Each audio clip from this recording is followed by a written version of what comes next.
Hello everyone. आज के इस सेशन में हम नर्वस सिस्टम वाले टॉपिक को डिटेल में डिस्कस करने वाले हैं। नर्वस सिस्टम मतलब तंत्रिका तंत्र। बहुत ही इंपॉर्टेंट वीडियो है। अक्सर एग्जाम में यहाँ से हमको क्वेश्चन देखने को मिलता है, तो वीडियो ध्यान से देखिएगा, ध्यान से समझिएगा। छोटे छोटे कॉन्सेप्ट भी हैं जिनको हमको समझना यहाँ पर ज़रूरी होगा। लास्ट में कुछ क्वेश्चंस भी लगाएंगे कि इस टॉपिक से कैसे क्वेश्चन एग्जाम में बनते हैं। सेशन को स्टार्ट करते हैं। सबसे पहले हम समझते हैं नर्वस सिस्टम क्या होता है, नर्वस सिस्टम का मतलब क्या है। तो बेसिकली नर्वस सिस्टम वह नेटवर्क होता है, वह जाल होता है जो न्यूरॉन से बना हुआ होता है। इसका काम क्या होता है? इसका काम होता है सोचना, समझना, याद रखना और हमारे शरीर के अन्य अंग जो होते हैं उनको इंस्ट्रक्शन पहुंचाना, संदेश पहुंचाना। ठीक है। न्यूरॉन जो होता है यह ब्रेन की सबसे छोटी इकाई होती है, सबसे बेसिक यूनिट होती है। इसका मुख्य काम क्या होता है? ब्रेन से इंफॉर्मेशन का एक्सचेंज करना, आदान प्रदान करना। समझ में आया आपको? अब नर्वस सिस्टम जो होता है वो किन किन चीजों से मिलकर बना होता है यह समझना जरूरी है। तो नर्वस सिस्टम 4 चीजों से मिलकर बना हुआ होता है। ब्रेन मतलब मस्तिष्क, दूसरा होता है संवेदी अंग मतलब सेंसरी ऑर्गन्स, तीसरा होता है मेरुदंड मतलब स्पाइनल कॉर्ड एंड चौथा होता है न्यूरॉन्स मतलब तंत्रिका कोशिकाएं। तो ये क्लियर हो गया नर्वस सिस्टम किन किन चीजों से मिलकर बना हुआ होता है। यहां पर हमने न्यूरॉन की बात करी, तो न्यूरॉन क्या होते हैं इनको समझते हैं। न्यूरॉन हमारे शरीर में पाए जाने वाली सबसे लॉन्गेस्ट सेल होती है। क्या होती है? सबसे लॉन्गेस्ट सेल कौन सी होती है? न्यूरॉन होती है। हमारे शरीर में लगभग 100 बिलियन न्यूरॉन्स पाए जाते हैं। कितने? 100 बिलियन न्यूरॉन्स, 100 अरब न्यूरॉन उपस्थित होते हैं। न्यूरॉन में रिकंस्ट्रक्शन की क्षमता बहुत ही कम होती है। इसी कारण से न्यूरॉन में सेल डिवीजन हमको नहीं देखने को मिलता है। ठीक है, एग्जाम में क्वेश्चन पूछ लेते हैं, यहां से ध्यान रखिएगा। न्यूरॉन में रिकंस्ट्रक्शन की क्षमता नहीं होती है, इसी कारण से न्यूरॉन में कोशिका विभाजन, सेल डिवीजन नहीं होता है। अगर समझ में नहीं आया तो मैं थोड़ा सा आपको सिंपल लैंग्वेज में समझा देता हूं कि न्यूरॉन में रिकंस्ट्रक्शन की क्षमता बहुत कम होती है। इसका मतलब यह है कि एक बार यदि अगर न्यूरॉन डैमेज्ड हो गया, क्षतिग्रस्त हो गया, तो वह अपने आप को आसानी से दोबारा नहीं बना सकता। न्यूरॉन में सेल डिवीजन नहीं होता है। इसका मतलब है कि न्यूरॉन खुद को नए न्यूरॉन में डिवाइड नहीं कर सकते, जबकि शरीर की दूसरी सेल कोशिकाएं खुद को विभाजित करके नई कोशिकाएं जो है नई सेल बना सकती हैं। न्यूरॉन ऐसा क्यों नहीं कर सकते? क्योंकि न्यूरॉन में सेंट्रोसोम जो होता है, जो हमने सेल में पढ़ा था, सेंट्रोसोम वाला भाग जो होता है वो उपस्थित नहीं होता है, जो सामान्य सेल डिवीजन में माइटोसिस जो प्रक्रिया होती है उस प्रक्रिया को कंट्रोल करता है। तो वो चीज नहीं होती है न्यूरॉन के अंदर, सेंट्रोसोम नामक भाग नहीं होता है, इसीलिए यहाँ पर सेल डिवीजन नहीं होता है। आई होप आपको समझ में आ गया होगा। आगे देखिए फ्रेंड्स, न्यूरॉन के स्ट्रक्चर की बात करते हैं हम। तो न्यूरॉन के 3 प्रमुख भाग होते हैं। पहला होता है सेल बॉडी, दूसरा होता है डेंड्राइट्स जिनको हिंदी में बोला जाता है द्रुमिका, तीसरा वाला भाग होता है एक्सॉन मतलब तंत्रिकाक्ष। यहाँ पर न्यूरॉन को आप एक एग्जाम्पल से भी समझ सकते हो, जैसे कि एक मोबाइल टावर की तुलना हम इससे कर सकते हैं। जैसे एक मोबाइल टावर सिग्नल रिसीव करता है, प्रोसेस करता है और फिर आगे भेज देता है, वैसे ही न्यूरॉन भी काम करता है। तीनों भागों को हम थोड़ा समझते हैं। हमने सेल बॉडी की बात करी, ये क्या होता है? तो ये न्यूरॉन का मुख्य भाग होता है जिसमें न्यूक्लियस और साइटोप्लाज्म मौजूद होते हैं। ये न्यूरॉन की एनर्जी बनाता है और उसे जीवित रखता है। सेल बॉडी जो होती है पूरे न्यूरॉन को कंट्रोल करने का काम करता है, बिल्कुल वैसे ही जैसे हमारा दिमाग हमारे शरीर को कंट्रोल करता है। बात करते हैं कि ये कैसे काम करता है, तो इसे हम एक मोबाइल टावर के मेन सिस्टम से समझ सकते हैं। जैसे कि टावर का मेन कंप्यूटर यह डिसाइड करता है कि कौन सा सिग्नल कहाँ भेजना है, वैसे ही सेल बॉडी जो होती है न्यूरॉन को कंट्रोल करता है और यह बताता है कि कौन सा संदेश आगे भेजना है। तो सेल बॉडी आपको समझ में आया। इसके बाद हम बात करते हैं डेंड्राइट्स की। डेंड्राइट्स छोटी छोटी शाखाओं की तरह होते हैं, आप यहाँ पर देख सकते हैं डायग्राम में, जो कि सेल बॉडी से निकलते हैं। इनका काम यह होता है कि दूसरे न्यूरॉन या फिर शरीर के अंगों की सूचना मतलब सिग्नल लेना और उसे सेल बॉडी तक पहुंचाना, कोशिकाएं तक पहुंचाने का काम करना।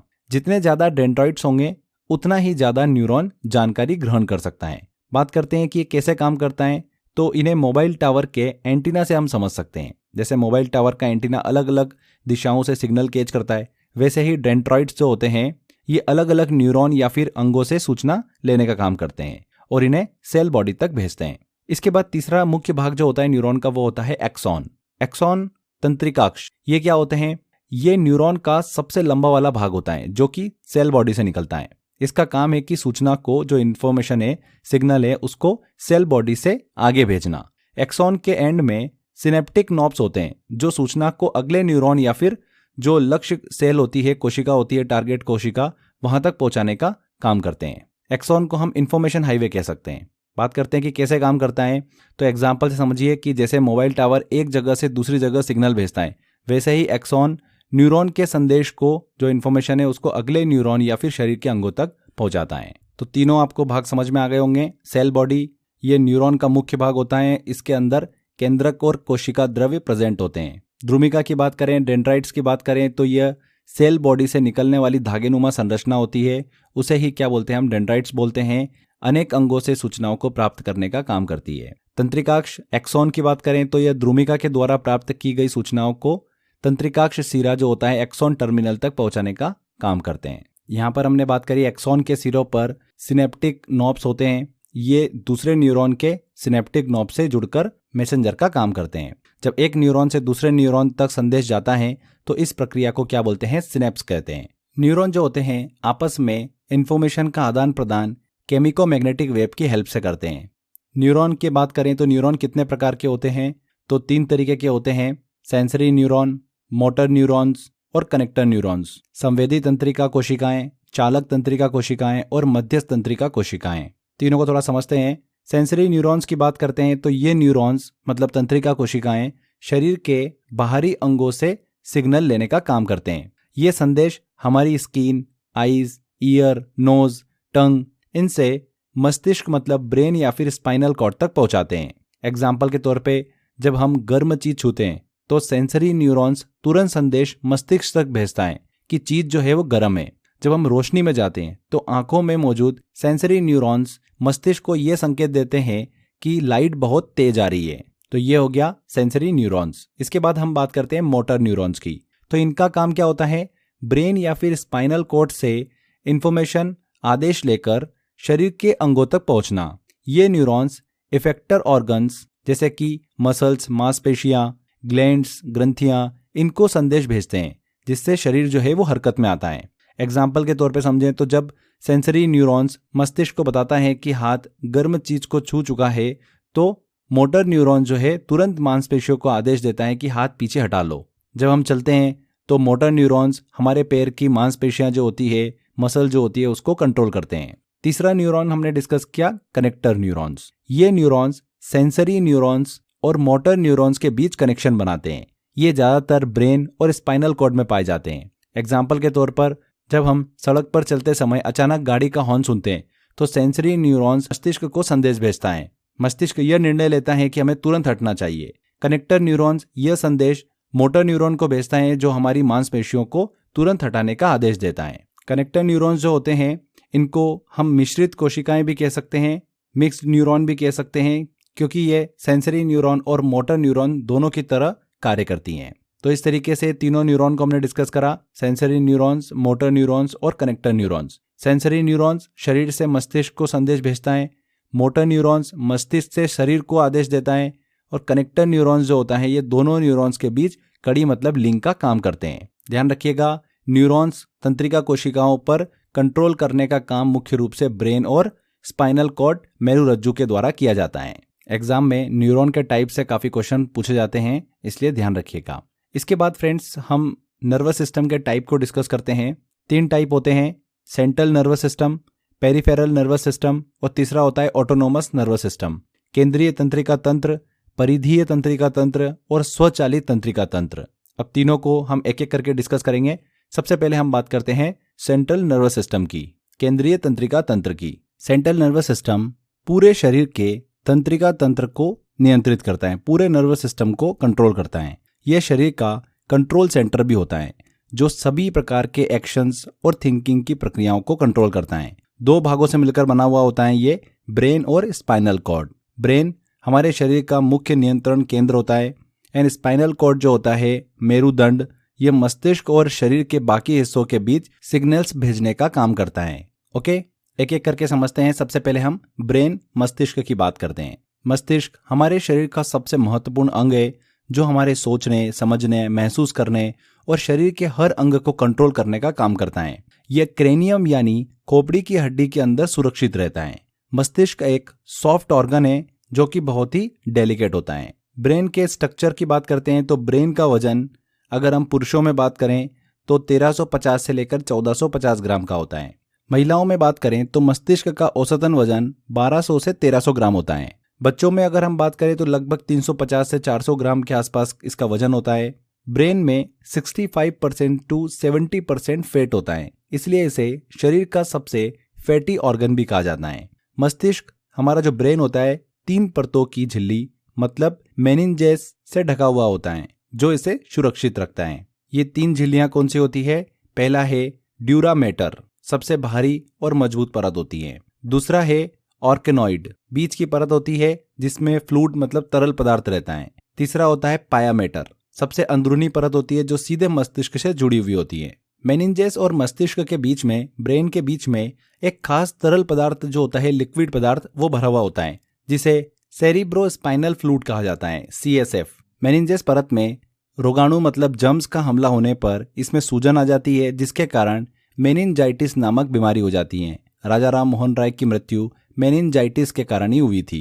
ये तरल ब्रेन को शॉक्स मतलब झटकों और भारी आघातों से बचाता है। तो ड्यूरा मैटर सबसे भारी परत होती है जो कपाल अस्थि से जुड़ी हुई होती है। ऑर्केनॉइड ये मध्य वाली परत होती है जो कि कोमल उत्कोट टिश्यू से मिलकर बनी हुई होती हैं और ये मकड़ी के जाले जैसी कंस्ट्रक्शन के रूप में हमको दिखाई देती हैं। पाया मैटर सबसे अंदरूनी परत होती है मस्तिष्क के अंदर, जो कि मस्तिष्क की सतह से लिपटी हुई होती है। नेक्स्ट हम ब्रेन के फंक्शन की बात करते हैं तो मस्तिष्क हमारे शरीर को कंट्रोल करता है। हमारे दिमाग का मुख्य काम बॉडी को कंट्रोल और कोऑर्डिनेट करना होता है। सोचने, बोलने, सुनने, याद रखने, सीखने, निर्णय लेने, भावनाओं को महसूस करने और शरीर के सभी कार्यों को कंट्रोल करता है। एग्जाम्पल के तौर पर जब हम भूखे होते हैं तो मस्तिष्क हमें खाने का संकेत भेजता है।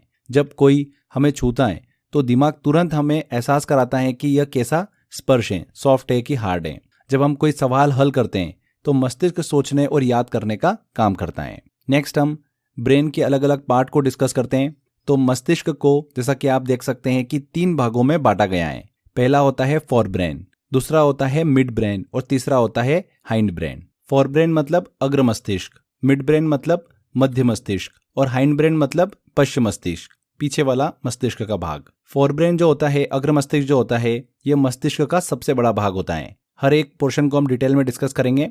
इसका मुख्य कार्य क्या होता है? सोचना, याद रखना, निर्णय लेना, भावनाओं को कंट्रोल करना, ये सब इसका काम होता है फोर ब्रेन का।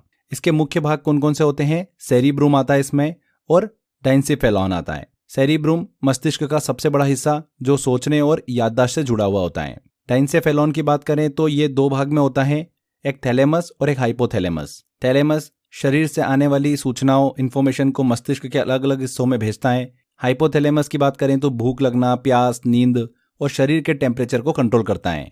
मिड ब्रेन मध्य मस्तिष्क की बात करते हैं तो ये ब्रेन और स्पाइनल कॉर्ड के बीच में एक लिंक का काम करता है।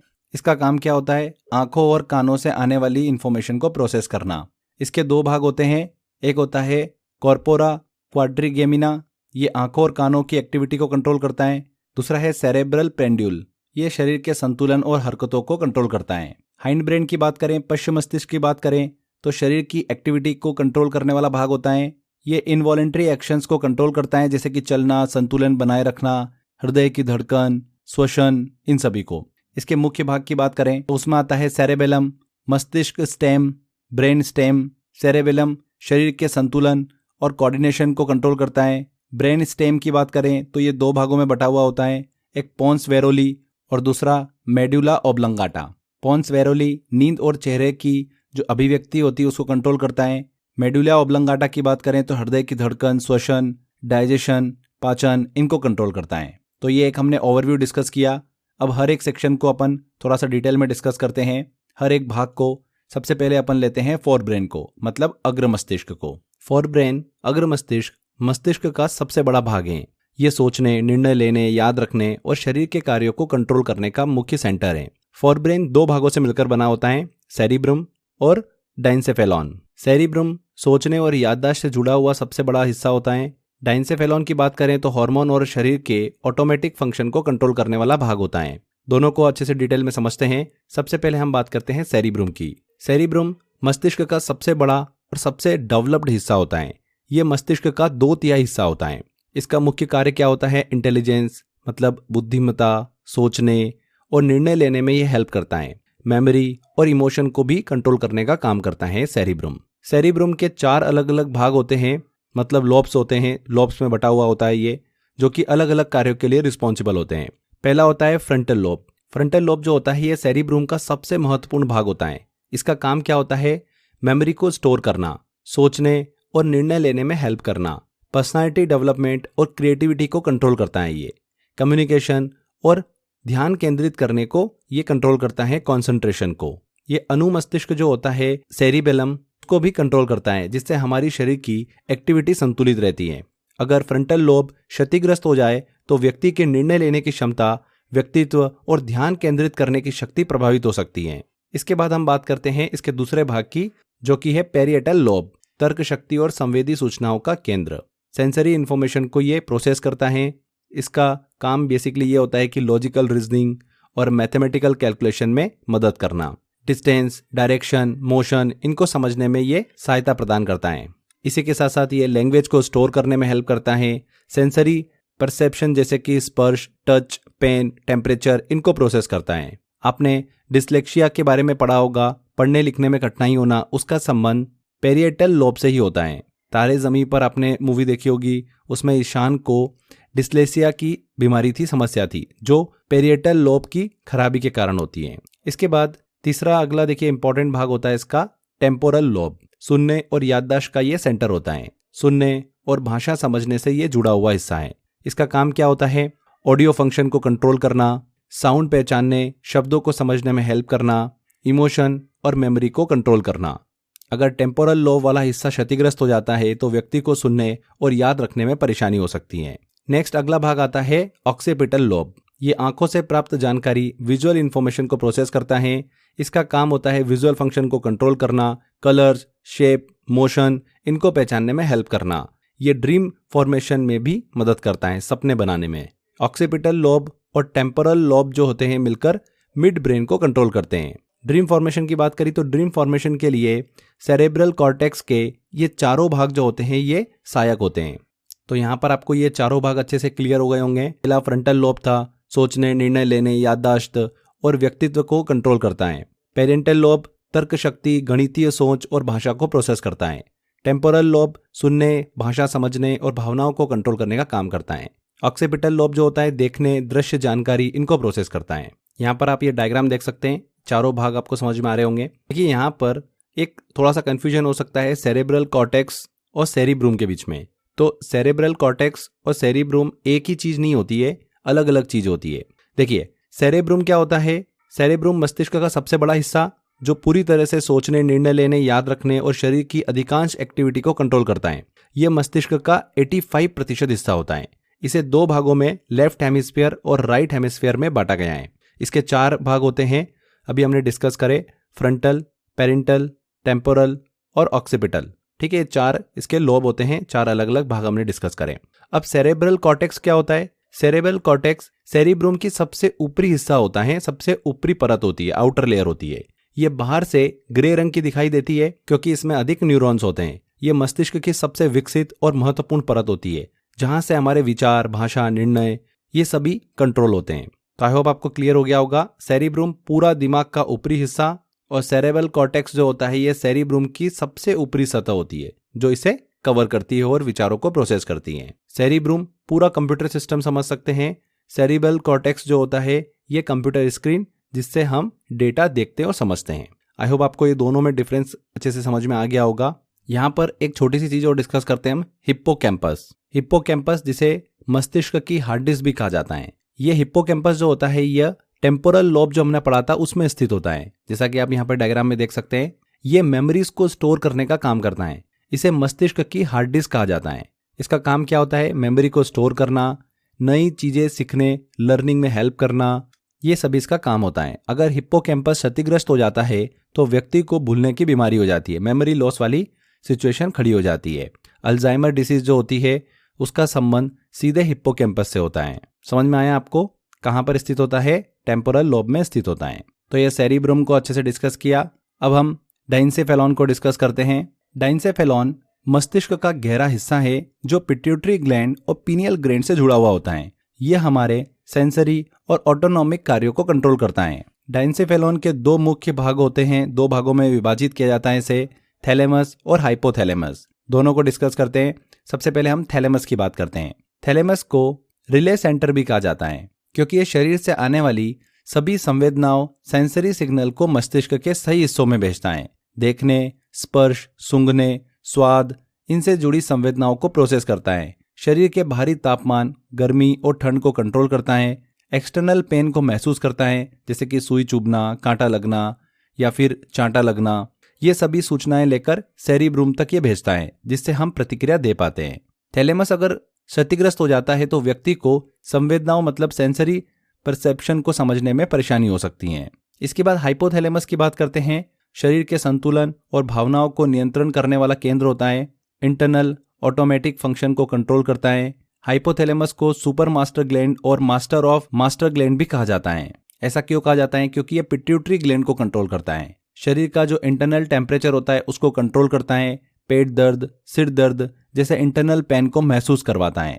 इसी के साथ साथ सेंसिटिविटी और फीलिंग्स को भी नियंत्रित करता है, जैसे कि प्यार, एंगर, गुस्सा, घृणा, भूख, प्यास, हंसना, दुख सुख का अनुभव, ये सभी कौन कंट्रोल करता है? हाइपोथैलेमस। पिट्यूटरी ग्लैंड को कंट्रोल करता है, जिससे हमारे शरीर में हार्मोन संतुलित रहते हैं। हाइपोथैलेमस अगर क्षतिग्रस्त हो जाता है तो व्यक्ति को हार्मोन असंतुलन, अनियंत्रित भूख प्यास और भावनात्मक समस्याएं हो सकती है। आगे देखिए, हाइपोथैलेमस मस्तिष्क का एक बहुत ही महत्वपूर्ण हिस्सा होता है जो शरीर के इंटरनल फंक्शन को संतुलित करने का काम करता है। ये होम्योस्टैसिस मतलब समस्थैतिकी को भी कंट्रोल करने का काम करता है, जिसका मतलब ये होता है कि शरीर के भीतर के वातावरण को स्टेबल बनाए रखना। होम्योस्टैसिस क्या होता है? होम्योस्टैसिस का मतलब शरीर के अंदर संतुलन बनाए रखना, जिससे शरीर सामान्य रूप से काम करता रहे। इसका काम क्या होता है? शरीर के खून का दबाव मतलब ब्लड प्रेशर को सामान्य बनाए रखना, शरीर के तापमान टेम्परेचर को 98.6 डिग्री फ़ारेनहाइट पर नियंत्रित करना मतलब 37 डिग्री सेल्सियस पर, पानी की मात्रा को संतुलित करना, भूख और प्यास को कंट्रोल करना, ये काम होता है होम्योस्टैसिस का। आगे देखिए, हाइपोथैलेमस की बात कर रहे थे हम, तो हाइपोथैलेमस से 2 हार्मोन रिलीज होते हैं जो शरीर के अलग अलग कार्यों को कंट्रोल करते हैं। पहला है ऑक्सीटोसिन, इसे लव हार्मोन भी कहा जाता है। ये इमोशन, प्यार, ट्रस्ट, सोशल बॉन्डिंग इनको मजबूत करने में हेल्प करता है। ये बच्चे के जन्म और दूध उत्पादन, मिल्क प्रोडक्शन में भी मदद करता है, इसीलिए इसे लव हार्मोन भी कहा जाता है। एग्जाम में पूछते हैं कि लव हार्मोन इनमें से कौन सा है, तो ऑक्सीटोसिन। इसके बाद दूसरा हार्मोन जो रिलीज करता है वो होता है एडीएच, इसका फुल फॉर्म होता है एंटी डाययूरेटिक हार्मोन। ये शरीर में वाटर बैलेंस को कंट्रोल करता है, किडनी को अधिक पानी बाहर निकालने से रोकता है, जिससे शरीर में पानी की सही मात्रा बनी रहती है। अगर एडीएच की कमी हो जाए तो व्यक्ति को अधिक बार पेशाब जो है वो आने की समस्या हो सकती है, जिससे शरीर में पानी की कमी हो जाती है, डिहाइड्रेशन हो सकता है, तो ये प्रॉब्लम आ जाती है। आगे देखिए, हाइपोथैलेमस शरीर की यौन इच्छाएं जो होती है, सेक्सुअल डिजायर, उसको भी कंट्रोल करता है। ये हार्मोन के स्तर, हार्मोन लेवल को कंट्रोल करके प्रजनन क्षमता, रिप्रोडक्टिव फंक्शंस और अट्रैक्शन में भी मदद करता है। तो यहाँ पर हमने ये अग्र मस्तिष्क वाले भाग को अच्छे से डिस्कस किया, जो कि मेनली 2 भागों में बटा हुआ होता है, सेरिब्रम और डाइनसेफेलॉन, दोनों को अच्छे से क्लियर करा। चलिए अब बात करते हैं हम मध्य मस्तिष्क की। मिड ब्रेन, मध्य मस्तिष्क, मस्तिष्क का सबसे छोटा भाग होता है, लेकिन यह महत्वपूर्ण कार्यों को कंट्रोल करता है, जैसे कि विजन, हियरिंग एंड प्रतिवर्त क्रियाओं को, रिफ्लेक्स एक्शंस को। यह मस्तिष्क के ऊपरी और निचले हिस्सों को जोड़ने का काम करता है। मिड ब्रेन को 2 मुख्य भागों में विभाजित किया गया है, कॉर्पोरा क्वाड्रिजेमिना, दूसरा है सेरेब्रल पेंडिकल।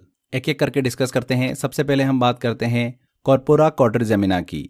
यह मिड ब्रेन का ऊपरी भाग होता है। यह हमारे ऑडियोटरी मतलब श्रवण और दृष्टि कार्यों को कंट्रोल करता है, विजुअल को कंट्रोल करता है। यह हमारे शरीर के 6th सेंस के लिए भी जिम्मेदार होता है, 6ठी इंद्री के लिए भी जिम्मेदार होता है। यह 2 भागों में बेसिकली डिवाइडेड होता है, एक सुपीरियर कॉलिकुली एंड दूसरा है इंफीरियर कॉलिकुली। सुपीरियर कॉलिकुली की बात करें तो इनकी संख्या 2 होती है। आई मूवमेंट और वस्तुओं का ध्यान केंद्रित फोकस करने में यह हेल्प करता है। यह सेंसरी सिग्नल को प्रोसेस करता है, जिससे हमें तेजी से रिएक्शन प्रतिक्रिया देने में मदद मिलती है। इंफीरियर कॉलिकुली की बात करें तो यह हियरिंग से संबंधित ध्वनि संकेतों, साउंड सिग्नल को प्रोसेस करता है। यह सिर और गर्दन की गति, हेड एंड नेक मूवमेंट को ध्वनि के अनुसार नियंत्रित करता है। सुपीरियर कॉलिकुली आंखों की गति और दृष्टि से संबंधित है।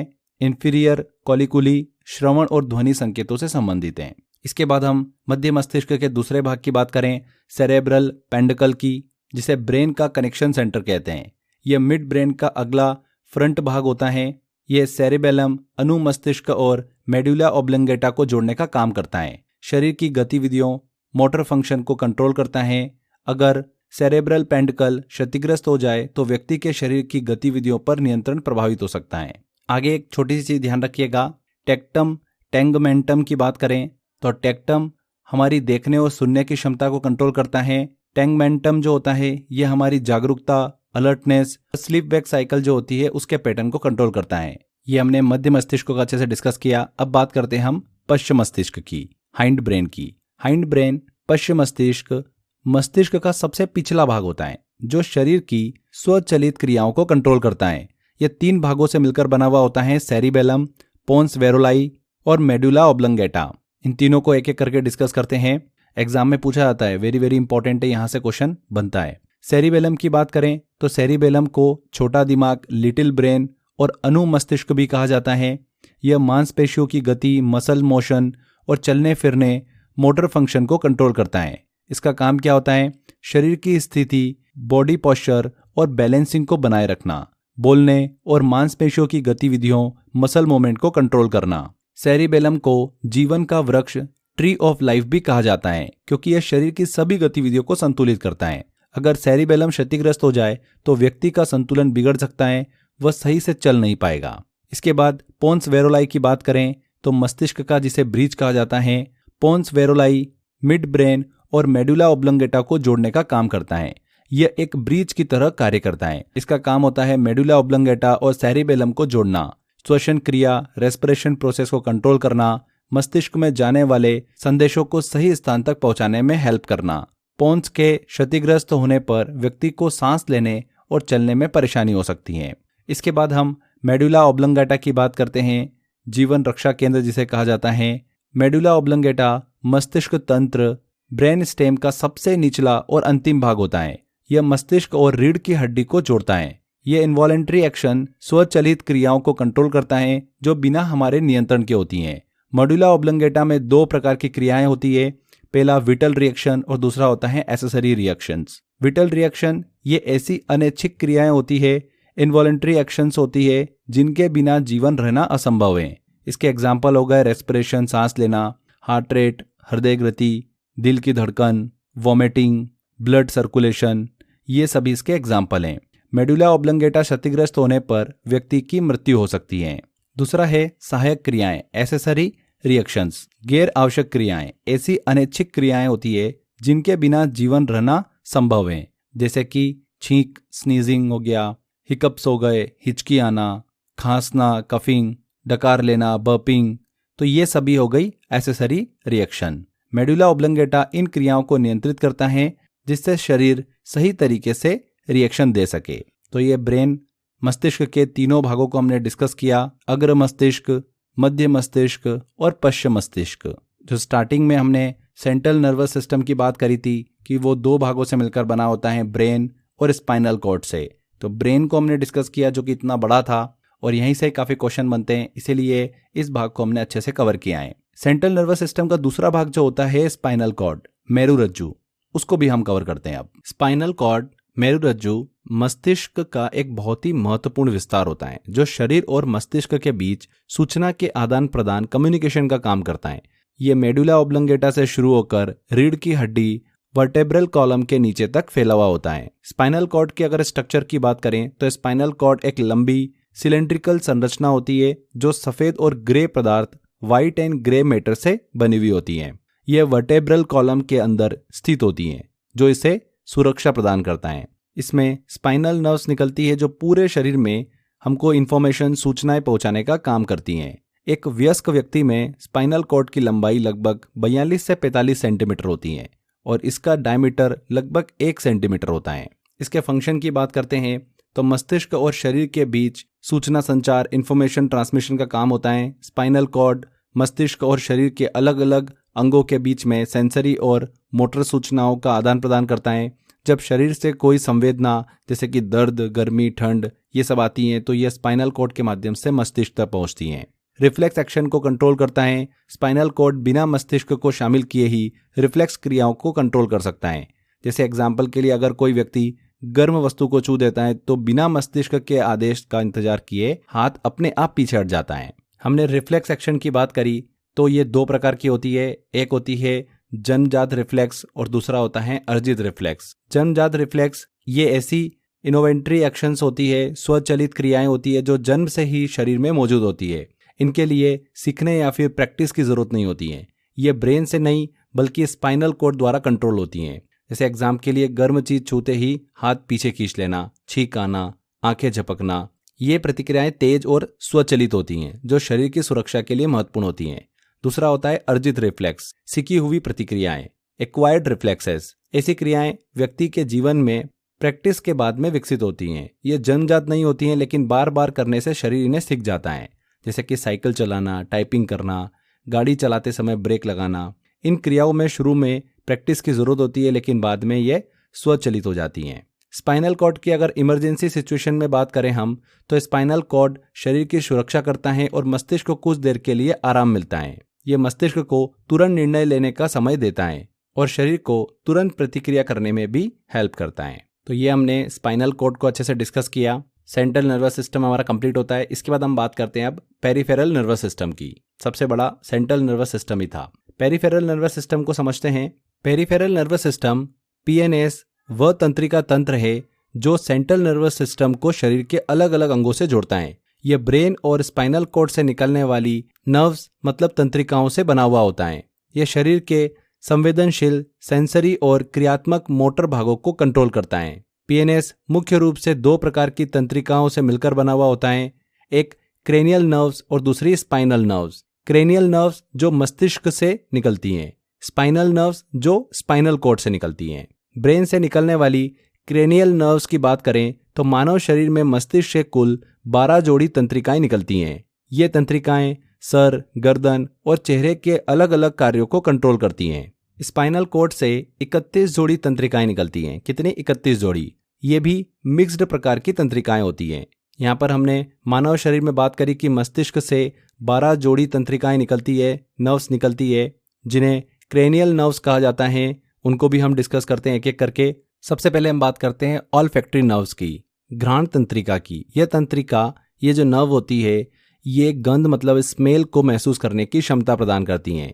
इसके बाद में हम सेकंड बात करते हैं ऑप्टिक नर्व्स की। तो ऑप्टिक नर्व आंखों से मस्तिष्क तक विजुअल सिग्नल पहुंचाने का काम करती हैं। ये तंत्रिका रेटिना से जुड़ी हुई होती है, जहां से ये प्रकाश और रंगों की जानकारी मस्तिष्क तक भेजती हैं। तीसरा हम बात करते हैं ऑक्यूलोमोटर तंत्रिका की, नर्व की। ये नर्व आंखों की गति को कंट्रोल करती हैं, आई मूवमेंट को कंट्रोल करती हैं, पलक उठाने, आंखों के फोकस को बनाए रखने में हेल्प करती हैं। चौथी बात करते हैं ट्रोक्लियर तंत्रिका की, ट्रोक्लियर नर्व की। ये जो नर्व होती है, ये आंखों को घुमाने, आई रोटेशन की क्षमता को कंट्रोल करती हैं। ट्राइजेमिनल तंत्रिका की बात करते हैं, नर्व की बात करते हैं, तो ये तंत्रिका नर्व चेहरे, जबड़े, आंखों, इन सब की सेंसरी फंक्शन को कंट्रोल करती हैं। इसके बाद में एब्ड्यूसेंस तंत्रिका नर्व की बात करते हैं, तो यह नर्व आंखों को एक दिशा में हिलाने में हेल्प करती हैं, साइड टू साइड मूवमेंट के लिए मददगार होती हैं। फेशियल नर्व की बात करें तो यह नर्व चेहरे की मांसपेशियों, फेशियल मसल, स्वाद, इनको कंट्रोल करती हैं। नेक्स्ट आती है वेस्टिबुलोकॉक्लियर नर्व। ये नर्व सुनने और शरीर के संतुलन, बैलेंस को बनाए रखने में हेल्प करती हैं। Next ग्लासोफेरिंजियल nerve. ये नर्व गले और मतलब थ्रोट और जीभ की संवेदनाओं को कंट्रोल करती हैं। ये निगलने और लार उत्पन्न करने में हेल्प करती हैं। 10वीं नर्व्स आती है वेगस नर्व। ये हार्ट, लंग और डाइजेशन सिस्टम को कंट्रोल करती हैं। इसके बाद आती है हमारी एक्सेसरी नर्व, सहायक तंत्रिका। ये तंत्रिका, ये नर्व गर्दन और कंधों की मांसपेशियों की गतियों को कंट्रोल करती हैं। एंड लास्ट में आता है हाइपोग्लॉसल तंत्रिका, हाइपोग्लॉसल नर्व। ये नर्व जीभ की गतिविधियों को कंट्रोल करती हैं। इनसे काफ़ी क्वेश्चन बनते हैं अलग अलग नर्व से रिलेटेड, इसलिए मैंने आपको यहाँ पर ये डिटेल में समझाए हैं। तो ये हमने पेरिफेरल नर्वस सिस्टम को अच्छे से डिस्कस किया। नेक्स्ट हम बात करते हैं ऑटोनोमस नर्वस सिस्टम की। ऑटोनोमस नर्वस सिस्टम एएनएस वह तंत्रिका तंत्र है जो हमारे शरीर की अनैच्छिक इन्वॉलंटरी क्रियाओं को कंट्रोल करती है। यह हार्ट बीट, ब्रीथिंग, डाइजेशन और ग्लैंड के स्राव को कंट्रोल करती हैं।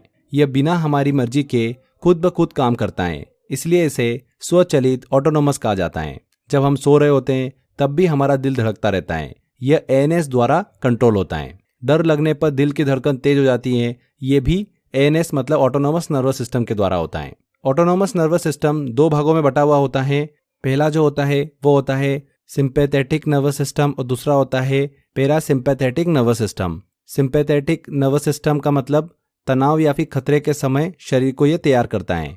पैरासिम्पैथेटिक नर्वस सिस्टम शरीर को सामान्य अवस्था में वापस लाता है, जैसे कि आराम के समय दिल की धड़कन को सामान्य करना। तो ये होता है autonomous nervous system, ANS system को हमने डिस्कस किया। तो यहाँ पर हमारा थ्योरी सेक्शन कंप्लीट होता है। आई होप आपने सारा ध्यान से समझा होगा। छोटी छोटी इन्फॉर्मेशन मैंने आपको बताई है जो अभी एग्जाम के अंदर पूछी जा रही है। इंपॉर्टेंट टॉपिक के काफ़ी क्वेश्चंस यहाँ से देखने को मिलते हैं। कैसे क्वेश्चन एग्जाम में पूछे जाते हैं, चलिए कुछ क्वेश्चंस लेते हैं और सॉल्व करते हैं। पहला क्वेश्चन है, सेरिबेलम को किस नाम से जाना जाता है? तो सेरिबेलम को ट्री ऑफ लाइफ भी कहा जाता है। हमने पढ़ा था ट्री ऑफ लाइफ, जीवन का वृक्ष। दूसरा क्वेश्चन है, मनुष्य में जागरूकता और सोने जागने के पैटर्न को कंट्रोल करने वाला मस्तिष्क का भाग कौन सा है? तो वो भाग कौन सा है? टेक्टम और लैंगमेंटम। A answer. छठी इंद्री सिक्स सेंस के लिए उत्तरदायी मस्तिष्क का भाग कौन सा होता है? तो सिक्स सेंस के लिए क्या होता है? Corpora quadrigemina. B answer. Love hormone किसे कहा जाता है? तो लव हार्मोन किसे कहते हैं? ऑक्सीटोसिन को। मस्तिष्क की स्मरण शक्ति, मेमोरी को संग्रहित करने का कार्य कौन करता है? तो हार्ड डिस्क की तरह कौन काम करता है? हिप्पोकैम्पस। हमने कवर किया था इसको अच्छे से। हिप्पोकैम्पस यहाँ पर करेक्ट आंसर होगा। अगर हिप्पोकैम्पस को नुकसान पहुंच जाए तो क्या समस्या हो सकती है? क्या समस्या हो सकती है? मेमोरी पूरी तरीके से खो सकती है। तो ऐसे क्वेश्चन यहाँ से इस टॉपिक से हमको देखने को मिलते हैं। और भी क्वेश्चन है, मैंने आपको टेस्ट वाले सेक्शन में दे रखे हैं। अच्छे से टेस्ट की प्रैक्टिस करिए, लगातार क्वेश्चंस लगाते रहिए। जितने ज़्यादा आप क्वेश्चंस लगाएंगे उतनी आपकी चांसेस ज़्यादा बनेंगे एग्जाम में क्वेश्चन सही होने के। जितने भी मैं आपको क्वेश्चन देता हूँ हर एक टॉपिक के बाद में, वो सारे क्वेश्चन प्रीवियस ईयर एग्जाम में पूछे हुए क्वेश्चन होते हैं या फिर वो क्वेश्चन होते हैं जिनके आने की संभावना ज़्यादा होती है। तो आप अच्छे से लगातार टेस्ट लगाते रहिए, 100% फ्रेंड्स आपको सफलता मिलेगी। आज के इस लेक्चर में इतना ही। Thank you.